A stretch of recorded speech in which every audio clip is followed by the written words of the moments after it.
नमस्कार, एक बार फिर से मैं आप सभी के सामने उपस्थित हूँ बेहद महत्वपूर्ण टॉपिक के साथ। और आज हम बात करने वाले हैं कि हाल ही में हमारी जो राष्ट्रपति जी हैं द्रौपदी मुर्मू जी, इन्होंने राज्यसभा के लिए 4 सदस्यों को मनोनीत किया है। जैसे ही हम ये मनोनीत शब्द सुनते हैं हमें पता चल जाता है भाई हमारे पॉलिटी के सेगमेंट से बहुत ही ज़्यादा इंपॉर्टेंट है।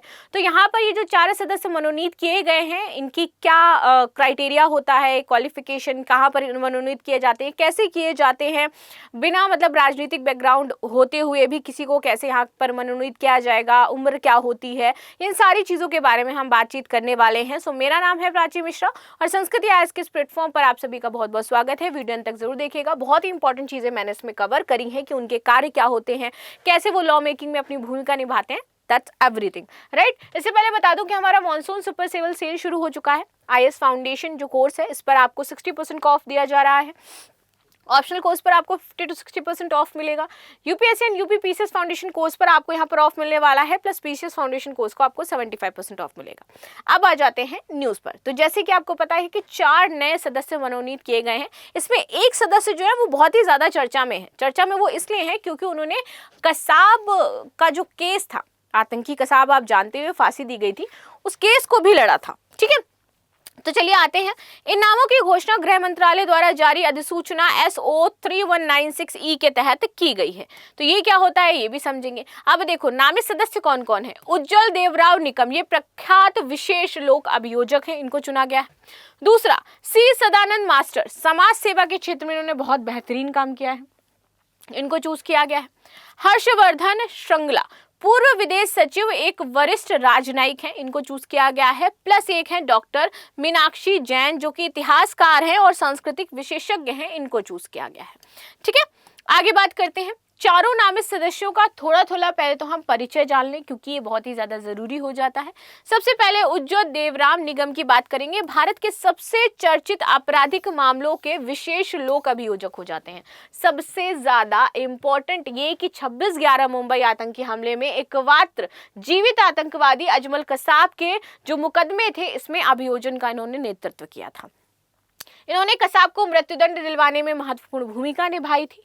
न्याय व्यवस्था में जन विश्वास बढ़ाने की इनकी भूमिका सराहनीय रही है, इसलिए इनको शामिल किया गया है।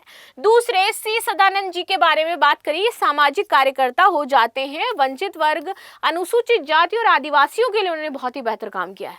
शिक्षा, स्वास्थ्य, महिला सशक्तिकरण के क्षेत्र में इनका उल्लेखनीय योगदान है। समाज सेवा को जमीनी स्तर तक ले जाने में इन्होंने प्रतिबद्धता दिखाई है, इसलिए इनको चूज किया गया है। हर्षवर्धन श्रृंगला की बात करें तो ये एक IFS के अधिकारी, वरिष्ठ अधिकारी हैं। भारत के पूर्व विदेश सचिव रह चुके हैं। बांग्लादेश, अमेरिका और संयुक्त राज्य जैसे जो देश हैं, यहाँ पर आपके ये राजदूत के तौर पर भी काम कर चुके हैं। कोविड-19 महामारी के दौरान वैक्सीन मैत्री और अंतर्राष्ट्रीय कूटनीति को इन्होंने प्रभावी तौर से निभाया था।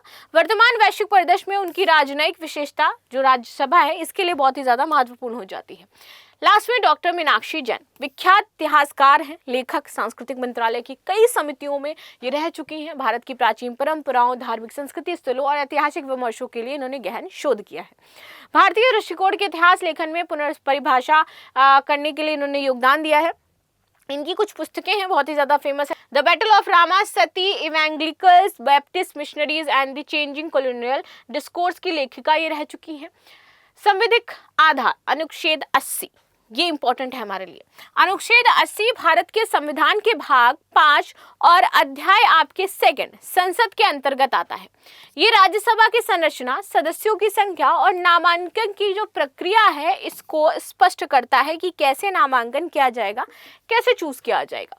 अनुच्छेद 80 जो है, इसके अनुसार राज्यसभा की संरचना की बात करते हैं तो कुल सदस्य यहाँ पर 250 होंगे। निर्वाचित सदस्य 238 आते हैं और 12 सदस्य जो हैं वो आपके नामित किए जाते हैं राष्ट्रपति के द्वारा। ठीक है, आगे बात करते हैं। निर्वाचित सदस्य 238, ये सदस्य राज्यों की विधानसभाओं में जो निर्वाचन होता है, निर्वाचित सदस्य होते हैं, इनके द्वारा आपके निर्वाचित होते हैं। अनुपातिक प्रतिनिधित्व प्रणाली के तहत एकल संक्रमणीय मत द्वारा इनको चुना जाता है और प्रत्येक राज्य को उसकी जनसंख्या के अनुपात के अनुसार प्रतिनिधित्व मिलता है। राष्ट्रपति द्वारा ये जो 12 नामित सदस्य होते हैं इनके बारे में जाने तो ये अधिकार मिलता है अनुच्छेद 80(3) के तहत। ये सदस्य उन क्षेत्रों से होते हैं जो संसदीय चर्चाओं को विशेष दृष्टिकोण और विशेषज्ञता प्रदान करते हैं, जैसे कि ये आर्ट से होंगे, साहित्य से, विज्ञान से, समाज सेवा और अन्य उपयोगी क्षेत्र से। और इससे बहुत ज्यादा प्रश्न बनते हैं, आपके यहाँ से प्रश्न पूछे जाते हैं, हर एक एग्जाम में पूछे जाते हैं, राइट। इन नियुक्तियों का उद्देश्य क्या होता है? तो विविधता और विशेषता का समावेशन करना, कि मैं पर्टिकुलर इस क्षेत्र में बहुत ज़्यादा विशेषज्ञ हूँ, तो अगर इस क्षेत्र से संबंधित कोई कानून आता है, इस क्षेत्र से संबंधित कोई मुद्दा आता है, तो मैं इस पर अपनी ज़्यादा बेहतर इनपुट्स दे सकती हूँ अनटिल अनलेस की जो अदर सदस्य हैं। तो इसीलिए इनको विशेष तौर पर ऐसे चूज किया जाता है कि जो अपने एक क्षेत्र में बहुत ही ज़्यादा स्पेसिफिक कार्य कर रहे हों।